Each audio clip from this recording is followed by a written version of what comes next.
tempo da higienização, paz do Senhor. É muito importante, vamos nos cuidar. Que Deus abençoe a sua vida, sua família. Depois desse momento maravilhoso de adoração, vamos ouvir a palavra de Deus no Evangelho de Lucas 24, para esse domingo de Santa Ceia. Tenho certeza que Deus tem muito a nos comunicar. Lucas 24, 13. Naquele mesmo dia, dois deles estavam no caminho para uma aldeia chamada Emaús, distante de Jerusalém, 60 estádios. E eles iam conversando a respeito de todas as coisas sucedidas. Aconteceu que, enquanto conversavam e discutiam, o próprio Jesus se aproximou e ia com eles. Seus olhos, porém, estavam como que impedidos de o reconhecer. Então lhes perguntou Jesus: que é isso que vos preocupa e de que ides tratando à medida que caminhais? Eles pararam entristecidos. Um, porém, chamado Cleopas, respondeu dizendo: és o único, porventura, que, tendo estado em Jerusalém, ignoras as ocorrências desses últimos dias? Ele lhes perguntou quais, e explicaram o que aconteceu a Jesus, o Nazareno, que era varão profeta, poderoso em obras e palavras diante de Deus e de todo o povo. E como os principais sacerdotes e as nossas autoridades o entregaram para ser condenado à morte e o crucificaram.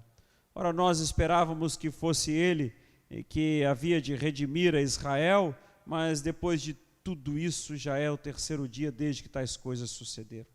É verdade também que algumas mulheres das que conosco estavam nos surpreenderam tendo ido de madrugada ao túmulo, não achando o corpo de Jesus, voltaram dizendo terem tido uma visão de anjos, os quais afirmam que ele vive. De fato, alguns dos nossos foram ao sepulcro e verificaram a exatidão do que disseram as mulheres, mas não o viram. Então lhes disse Jesus: honestos e tardos de coração para crer tudo que os profetas disseram, porventura não convinha que o Cristo padecesse e entrasse na sua glória? Começando por Moisés, discorrendo por todos os profetas, expunha-lhes o que a seu respeito constava em todas as Escrituras. Quando se aproximavam da aldeia para onde iam, fez ele menção de passar adiante, mas eles o constrangeram, dizendo: fica conosco, porque é tarde e o dia já declina. E entrou para ficar com eles, e aconteceu que quando estavam à mesa, tomando ele o pão, abençoou e tendo partido lhes deu. Então se lhe abriram os olhos e o reconheceram, mas ele desapareceu da presença deles. Disseram um ao outro: porventura não nos ardia o coração, quando ele pelo caminho nos falava, quando nos expunha as Escrituras? E na mesma hora, levantando-se, voltaram para Jerusalém, onde acharam reunidos os 11 e outros com eles, os quais diziam: o Senhor ressuscitou e já apareceu a Simão. Feche teus olhos. Senhor, neste domingo tão especial que vamos fazer memória do Senhor, vamos trazer ao nosso coração essa esperança de que o Senhor habitaria conosco para sempre. Que a tua palavra venha falar conosco mais uma vez. Em nome de Jesus nós oramos. Amém. Foi uma queixa amarga desses discípulos. Um sentimento de frustração. É a morte de Jesus, e com a morte de Jesus, a vida dos apóstolos parece que perde o rumo. Porque a morte de Jesus, morre então algo de fundamental importância. A gente começa a pensar que Lucas escreve 30 anos depois da morte de Jesus. Então essa não era a situação somente desses dois discípulos em direção a Emaús. Provavelmente Lucas tenta mostrar para nós a situação que vivia grande parte, ou os cristãos de modo geral, que andavam pela estrada da vida, cerca de 75 no ano, e eles estavam ali inquietos, e Lucas vai escrevendo e tentando mostrar a dimensão do que todos estão experimentando. De uma frustração que se abatia sobre o povo, se abatia sobre os discípulos, porque para eles parece que nada havia mudado. E para você também. Talvez esse texto se encaixe perfeitamente na sua vida, na sua experiência, quando algo se esvai e parece que nada mudou. A frustração toma conta do nosso coração. Então o que aconteceu a esses homens no caminho para Emaús é o que acontecera a todos os cristãos da época de Lucas e da época de Jesus, e é provavelmente o que pode estar acontecendo na vida de alguns nos dias atuais. o que faz a vida perder o sentido, o que fez a vida desses homens perder a cor, perder a dimensão de futuro. Talvez essa constatação, né, de que as coisas não saíram como esperavam, ou nós, que as coisas não saíram como estávamos idealizando, a constatação que às vezes temos, que as pessoas não foram para nós aquilo que nós esperávamos, e para eles essa verificação de que Jesus não fora aquilo que eles estavam imaginando. O que aconteceu então à vida desses homens? Começaram a se tornar contraditórios com aquele a quem eles amavam, contraditórios com aquele Jesus que crescera uma dimensão de união, de envolvimento. Esses homens já não podiam conceber mais as suas vidas sem Jesus. E se Jesus morre, perde todo o sentido, porque as suas declarações, eles estavam dispostos a morrer com Jesus, a sofrer com Jesus. E agora, qual o dilema? O que está amarrando ali as suas convicções? Perderam a esperança. Sem Jesus, a vida desses homens perdera o sentido. E tem um sentimento que toca muito quando nós lemos esse texto: tristeza. Eles pararam entristecido quando Jesus lhes perguntou: o que é isso que vocês vão tratando no caminho? Vocês podem me saber, podem me dizer? O que vocês vão tratando à medida que caminhais? E quando Jesus confronta-os, eles pararam entristecidos. E entristecidos, e quando ficamos tristes, começamos a caminhar na direção errada, pensar coisas erradas, falar coisas erradas, chegar a conclusões equivocadas, começamos a perceber as coisas de maneira errada, por causa da tristeza que tomou lugar no nosso coração, porque ela encontrou um cantinho, e eles começaram a fazer isso por causa da tristeza, caminhando em uma direção contrária. Naquele mesmo dia, estavam decididos, pela manhã, intrépidos, no mesmo dia, decididos, né? Como alguns às vezes se comportam, como a gente às vezes faz, decididos. Naquele mesmo dia, eles foram para uma aldeia que distava de Jerusalém 60 estádios, cujo nome era Emaús. Mas deveriam permanecer em Jerusalém, deveriam estar reunidos com um grupo, não poderiam se apartar, não poderiam abandonar os discípulos. E eles se afastam, e à medida que se afastam, como nós, à medida que nos afastamos, as dúvidas vão aumentando.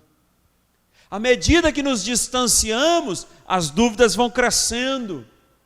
Por isso eu te digo, não se afaste da sua família, não se afaste da sua igreja, mesmo online, esteja aí próximo, ligado a todo instante, porque à medida que a gente vai se afastando, deixando de ouvir, de recebendo aquela mensagem, trocar uma mensagem com o irmão, as dúvidas vão crescendo. E se essas dúvidas vão crescendo, porque caminhamos na direção errada, porque não queremos mais envolvimento, a gente começa a falar equivocadamente. Na nossa fala, no nosso discurso, às vezes está empedernido ali, tomado de equívocos. Esperávamos, olha a fala deles, esperávamos que fosse Ele quem havia de redimir Israel, mas agora sobre tudo isso, já é o terceiro dia e tais coisas não aconteceram. E a gente também, às vezes lança até sobre Deus uma expectativa que não é aquela que Deus deseja falar conosco, ou fazer ou realizar na nossa vida. Eles esperavam que fosse Ele quem iria redimir Israel. Estão lançando sobre Jesus uma expectativa que não era para ser lançada, porque a proposta de Jesus era de forma extraordinária, superior. Era comunicar um Deus que vem ao povo, é comunicar um Deus que dialoga, que sente as nossas dores. Mas eles esperavam outra coisa. Mas graças a Deus por isso, porque Ele continua a agir, apesar das coisas que falamos. Ele continua a se manifestar, Ele continua a agir, a realizar na nossa vida, mesmo quando falamos coisas erradas. E aqui nós lembramos do paralítico de Betesda, dizendo errado, desejando errado, pensando errado, Deus dá a ele o que era o certo. Agradeça a Deus por isso, porque até quando você se posiciona ou comenta coisas erradas, Ele continua a agir na sua vida. Deus faz, Deus opera, Deus se manifesta, Deus realiza, mesmo que você pense equivocadamente sobre Ele, mesmo que você elabore de forma errada, Ele continua sendo Deus. Mesmo que você conclua as coisas erradas, porque eles ouviram que algumas mulheres dentre as nós que caminhavam conosco, elas se maravilharam, porque eles ouviram de madrugada que elas foram ao sepulcro e não o encontraram. Ou seja, esses homens, eles estão no caminho errado, eles estão falando coisas erradas, eles estão concluindo equivocadamente. Por quê? Porque eles achavam que tudo aquilo que essas mulheres haviam falado era mentira, concluindo equivocadamente, por causa de uma decisão, por causa de uma vontade intrépida de deixar Jerusalém e seguir e tomar outro rumo na vida. E quando há falta de esperança na nossa vida, a gente acaba por ficar absorvido por nossas decepções, por nossos lamentos, e isso vai cegando a nossa visão, isso vai cegando a nossa perspectiva, até daquilo que Jesus um dia comunicou às nossas vidas. Até aquilo que parecia óbvio, o que Deus um dia lhe falou, o que Deus um dia te falou, agora parece uma mentira. Agora parece que tudo ruiu, que você não acredita em nada. Porque um dia tomara e tomou uma decisão intrépida de seguir outro rumo, de fazer do seu jeito, de tomar as medidas que estavam na sua cabeça. Mas graças a Deus, porque o Senhor caminha conosco. A gente vai ficando descrente de tudo que houve. Elas foram até o sepulcro, ouviram que ele ressuscitara, mas para eles isso era uma mentira. Vai criando uma realidade incorreta até sobre as mensagens ou aquilo que um dia ouvimos de Deus. Para eles, Pilatos parecia maior, Pilatos era mais poderoso, os soldados que sacrificaram e que mataram Jesus pareciam maiores, mais fortes.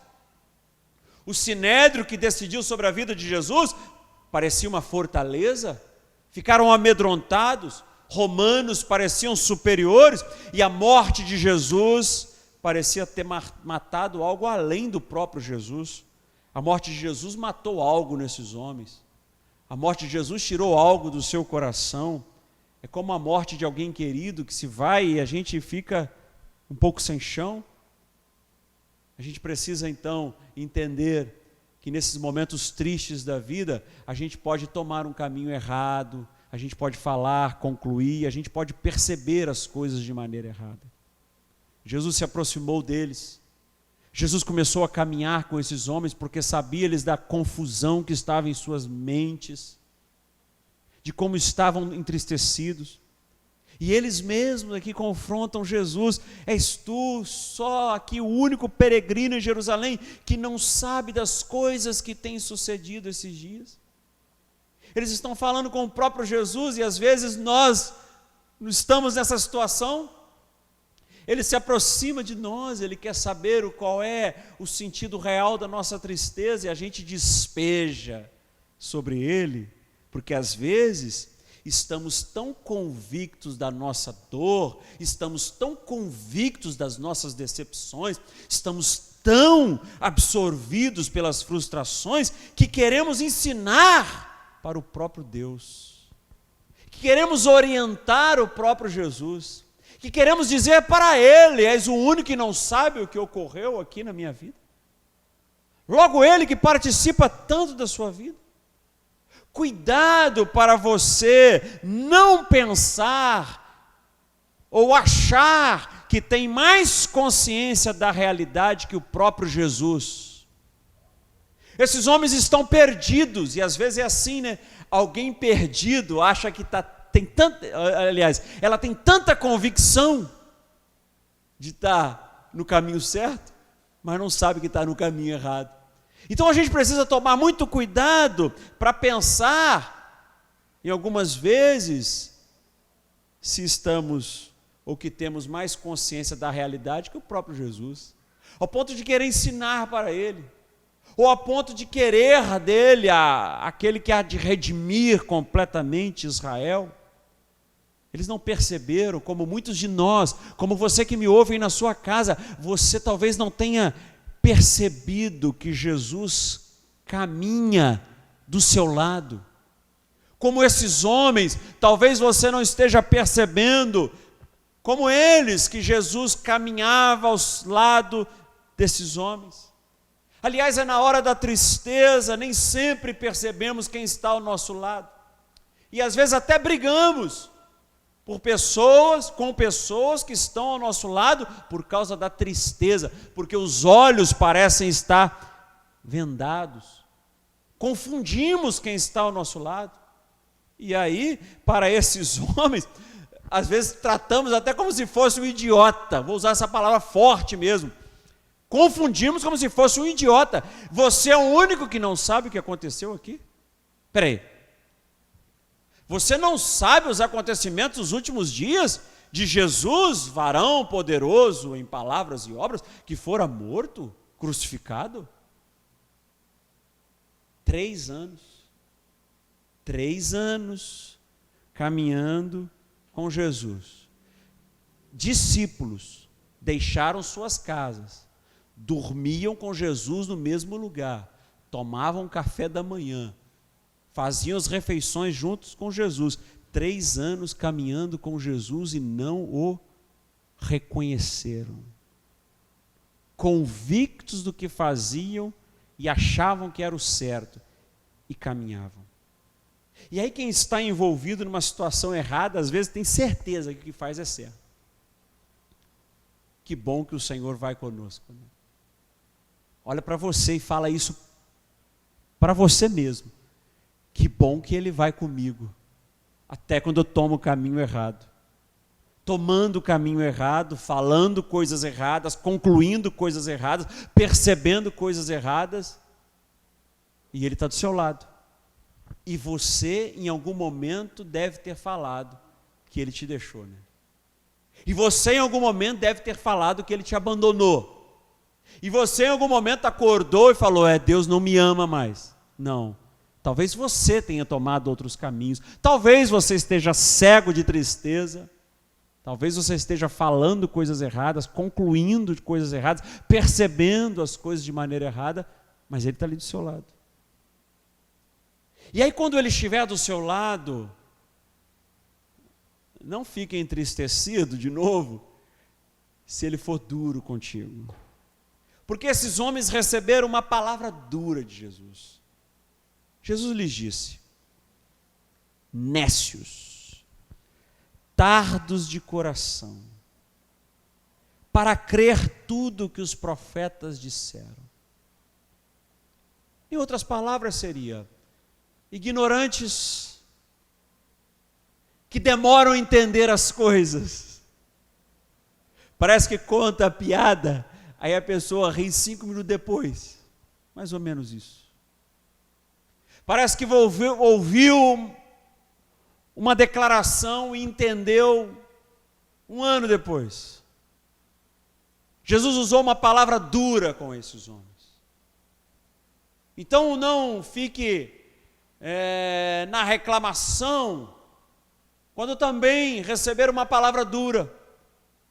Porque quantas vezes uma palavra dura é aquela luz que acende a consciência e faz a gente despertar.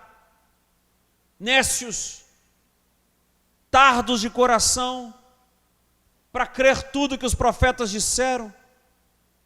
Às vezes será preciso isso. Alguém que seja duro, que nos diga palavras que não gostaríamos de ouvir. Mas essas palavras que não gostaríamos de ouvir, elas têm o poder.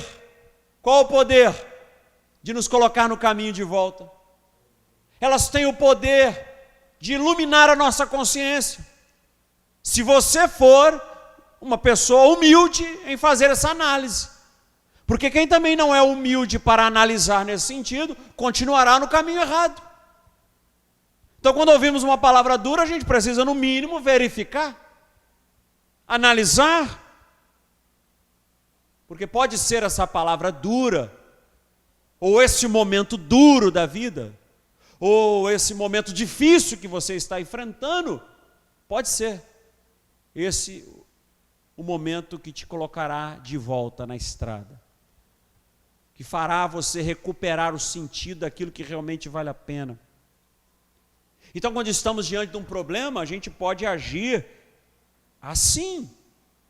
A gente pode olhar a nossa vida por esse ângulo, por pior que seja o caminho, e por pior que seja a direção errada, que talvez você durante essa pregação tenha analisado e pensado, eu fiz isso. Eu quero te fazer algumas aplicações nesse sermão, que por mais que você pense nessa noite que tomou uma direção errada e um caminho errado, lembre-se, por pior que seja o caminho, Ele segue do seu lado. Por pior que seja o momento da vida de frustração e decepção, Ele segue do seu lado. Por pior que sejam as palavras ou as coisas erradas que você falou, Ele está do seu lado. Pior que seja a tua conclusão, Ele está do seu lado. Se você está percebendo as coisas de maneira errada, Ele está do seu lado. Serei enfático e repetirei sempre. Se você se tornou contraditório até com aquele a quem você amava, Ele continua do seu lado. Se você ficou descrente das pessoas, descrente da vida, Ele continua do seu lado. Se você criou realidades incorretas, se você pensa que a sua vida está descendo a pirambeira, Ele continua do seu lado. E se você ouviu em algum momento da sua vida alguém sendo duro, isso pode ser para te trazer a realidade. Ouça a voz do Senhor nessa noite. Então, quando alguém for duro e for importante essa fala, você pense, não vou me revoltar, vou voltar ao caminho, vou tomar a direção, vou me converter, vou retomar a vida. Volte, porque a minha palavra nessa noite de ceia para você é para te reanimar. Há 2000 anos atrás, Jesus perguntou a esses homens, o que está acontecendo para vocês ficarem assim? Talvez seja essa a pergunta para você nessa noite, o que está acontecendo para você ficar assim? Se eu estou do seu lado, se eu caminho contigo, e que em algum momento você deve ter ouvido uma palavra dura, mas não atentou. Há 2000 anos ele perguntou, o que está acontecendo para vocês ficarem assim? E hoje ele faz a mesma pergunta, quando a palavra de Deus é anunciada, quando nós ouvimos e quando nós pregamos, nós acreditamos que é o próprio Jesus quem fala, é Ele quem anuncia, e é isso que Ele está fazendo hoje com você. O que está acontecendo para você ficar assim? Qual é o motivo da tua tristeza? Qual é a verdadeira razão da tua tristeza? Essa pergunta o Senhor fez àqueles homens e a pergunta que nós devemos nos fazer hoje. Qual é o motivo da minha tristeza? Qual é a razão de eu estar assim prostrado? Você acha que Jesus não conhece a tua dor? Conhece. Jesus sabia a dor daqueles homens, mas queria ouvir deles. Queria escutar deles, queria num gesto, numa postura. Jesus conhece a tua dor, mas talvez nessa noite seja oportuno de dizer a Ele. Ele sabe daquilo que traz angústia ao teu coração, mas Ele quer ouvir você. Tenha esse momento com Ele. Dizia o cântico antigo: conta para Jesus onde é a tua dor. Ele é o remédio. Confia no Senhor. Não te desanime. Carrega a tua cruz. O que tu precisas, conta para Jesus. É um Deus que se encontra conosco. É um Deus que toma o nosso caminho, mesmo que seja errado. É um Deus que entra na nossa estrada. Aconteceu que eles iam falando entre si, fazendo pergunta um ao outro. Lembra disso quando eu li? Fazendo pergunta um ao outro, conversando. Jesus se aproximou e ia com eles. Não tenha dúvida nessa noite de que um dia ele tomou o seu caminho, ele entrou na sua estrada. Eles iam para o caminho errado, para Emaús, e Jesus foi com eles. Porque ele não desiste, porque ele insiste, porque ele se empenha. E se você pensou que tomou o caminho que está te levando a pensar, a falar coisas erradas, Deus está indo à tua direção esta noite. Deus se encontra conosco com a palavra que se abre, com a palavra que começamos a anunciar o seu nome, começando por Moisés, discorrendo pelos profetas. O próprio Jesus ia lhe explicando o que se achava dele nas Escrituras, discorrendo, conversando com aqueles homens, como nós estamos aqui agora. A palavra aberta, discorrendo e falando o que se achava de Jesus. O coração desses homens começara a arder com cada palavra que era dita. E para isso, nessa noite, é oportuno você também ouvir cada palavra. E se o seu coração está sendo tocado por Deus nesse culto, nessa noite, talvez seja Ele querendo mudar a direção. Ele se encontra conosco no partir do pão, como eles fizeram aqui. Entraram, aconteceu que estando à mesa, abençoou e partiu o pão e lhes deu. Abriram-se-lhe os olhos. Abriram-se os olhos quando partiram o pão. E quando abriram os olhos no partir do pão, e essa é a noite, você que está com os elementos em casa, ao partir do pão, abrir os olhos e conhecer. A ceia é essa oportunidade de nos refazermos completamente, de renovarmos a nossa aliança, de nos encontrarmos com Deus nesse momento de partilha. A Santa Ceia é a oportunidade para repensarmos os caminhos equivocados que tomamos. Seu coração que chegou a seco, vazio, é hora de receber essa água da vida que é a jorrar, que vem do trono de Deus para o seu coração. Esses caminheiros de Emaús, olha, eu vou continuar ali na ceia, vocês podem vir para cá, eu vou ali para a mesa, eu vou continuar esse sermão ali na mesa, não dá para continuar aqui, longe dos elementos da ceia, me ajudem aqui por favor, eu vou continuar, ele vai vir aqui por favor,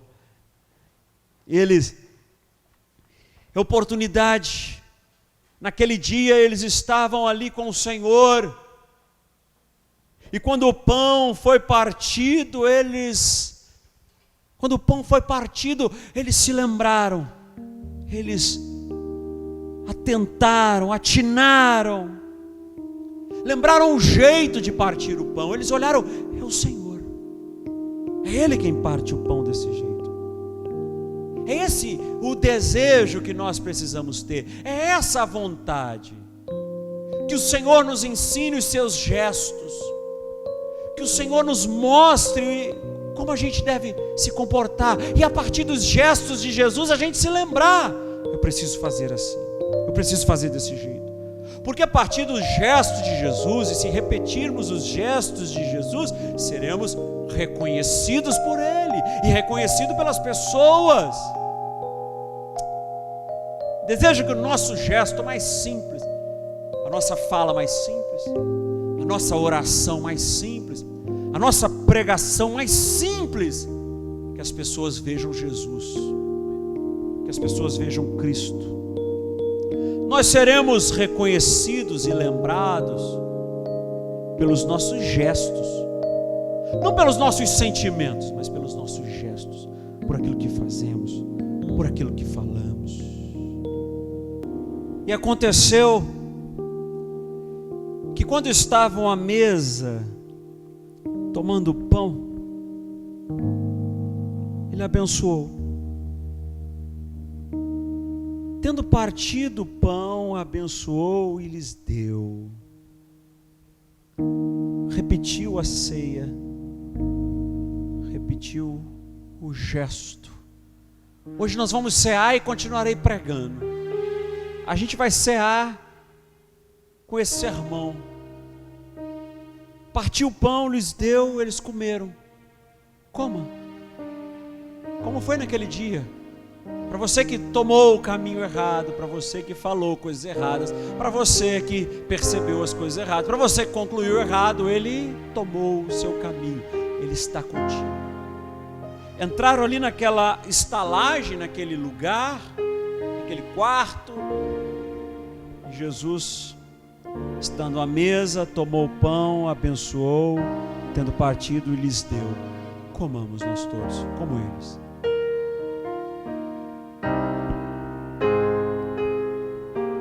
O texto não fala do suco, do vinho,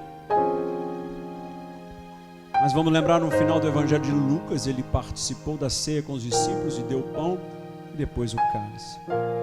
Bebamos nós todos.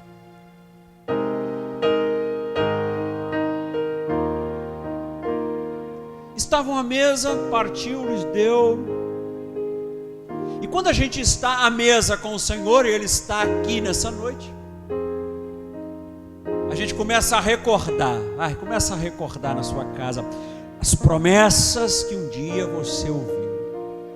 Esses homens começaram a recordar as promessas que ouviram.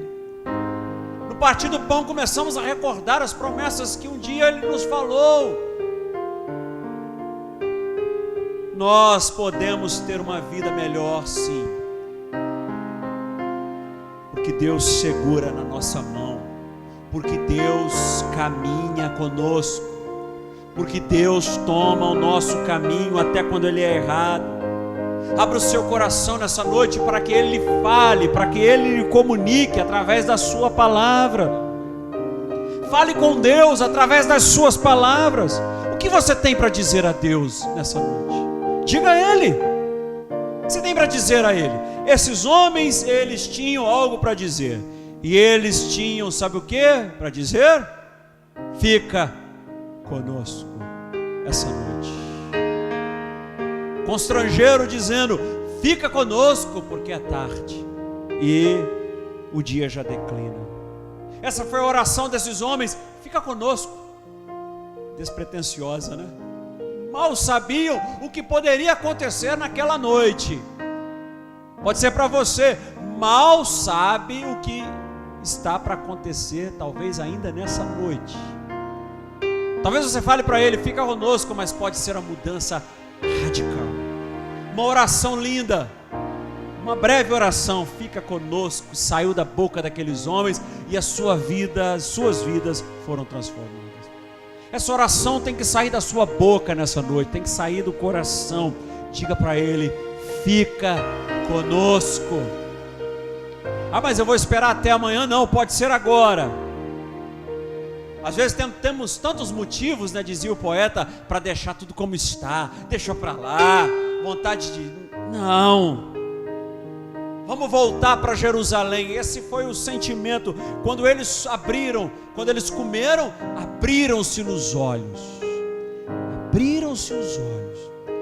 reconheceram Jesus, mas Jesus desapareceu da presença deles, porque comeram do pão. Jesus desapareceu da presença deles e começou a morar dentro desses homens. Como com você aí na sua casa, Ele desaparece, Ele não está visível, mas Ele está dentro de nós. Então é hora de dar meia volta na vida, é hora de sacudir a poeira, é hora de voltar para o grupo, ainda online, mas ainda é hora de voltar, de dar meia volta. Eles não conseguiram superar aquela perda, eles tinham um sentimento de tristeza, Mas quando Jesus caminha conosco, quando Jesus está do nosso lado, Ele vai nos dando força para superarmos as perdas, as ausências, as decepções, as tristezas, as dificuldades. Então você tem que ouvir hoje Jesus falando contigo nesse caminho para Emaús que você tomou para superar as perdas, para superar as decepções, que por vezes maltrataram tanto o seu coração, feriram tanto a sua vida, te decepcionaram tanto. Jesus ressuscitou. E se Ele ressuscitou, é para que nós ressuscitássemos com Ele. Eu tenho vida em abundância, vocês têm vida em abundância, vocês têm vida em abundância. O futuro se abriu para nós, meus irmãos. Jesus ressuscitou, Ele rasgou o véu. Uma nova esperança está dentro de nós. Jesus ressuscitou. Uma nova força entrou na vida daqueles homens lá naquela estalagem, no dia que eles falaram com aquele homem desconhecido: entra, fica conosco essa noite. Algo especial entrou na vida daqueles homens, era o Espírito de Deus, a força de Deus. Algo entrou, algo de especial entrou dentro do teu coração. É a força da presença do Espírito Santo, uma força tão grande que conseguiu tirar vida aonde eles só enxergavam morte, decepção. Então, quando a força de Jesus entra no nosso coração, entra na nossa vida, mesmo que os nossos olhos estejam fechados, não vejam, o nosso coração começa a arder, a nossa vontade de recomeçar, de dar meia volta, de recuperar a vida, de fazer as coisas que Deus me chamou. Você tem preocupação com seus filhos? Você tem preocupação com a sua vida? Você tem preocupação com as suas finanças? Você se preocupa com o destino dos seus filhos, dos seus netos, da sua família, do seu marido, do seu esposo? Sim, eles podem um dia caminhar o caminho deles, sendo redundante. Eles podem seguir a vida deles, eles podem tomar a direção deles, mas quando ouvirem a voz de Deus, o coração vai arder, tá? E eles vão dar meia volta. Você tem preocupação com muitas coisas, mas quando o Senhor entra na sua vida, na sua história, tenha uma convicção: a hora de dar meia volta vai chegar. E Deus vai nos ressignificar, e Deus vai nos reorientar para aquilo que realmente deveríamos estar dispostos. A vida com o Senhor, é isso que Ele nos prometeu, para sempre. Eis que estou convosco todos os dias, até a consumação dos séculos.